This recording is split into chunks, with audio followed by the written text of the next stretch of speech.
Hello! ఇదేంటో తెలుసా? మునగాకు కారప్పొడి అనమాట. మనందరికీ తెలిసిందే మునగాకు బెనిఫిట్స్ ఏంటో.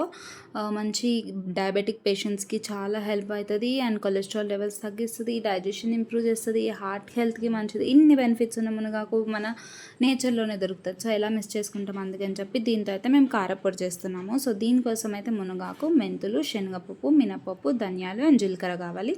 సో, ఇంట్లో ఉండే ఐటమ్సే అనమాట. సింపుల్‌గా చేసుకోవచ్చు. Yet tasty and health benefits కూడా చాలా ఉంటాయి. సో ఫస్ట్ అయితే ఒక బాండి పెట్టుకొని శనగపప్పు, మినపప్పు కొద్దిగా ఆయిల్ వేసుకొని వేయించుకోవాలి. ఎందుకంటే కొద్దిగా టైం పడుతుంది. సో నెక్స్ట్ ధనియాలు, జీలకర్ర కూడా వేయించేసుకున్న తర్వాత మనకు కావాల్సినంత మునగాకు అయితే వేసుకొని అండ్ ఒక చిన్న గుప్పడంత సైజ్ అయితే కరివేపాకు కూడా వేసుకోవాలి ఫ్రెష్ది. సో ఇదంతా ఏంటంటే దాంట్లో ఉన్న చెమ్మంతా వెళ్ళిపోవాలి. సో చాలా క్రిస్పీ అయిపోవాలి, డ్రై అయిపోవాలన్నమాట. అప్పుడు దాకా వేపుకోవాలి.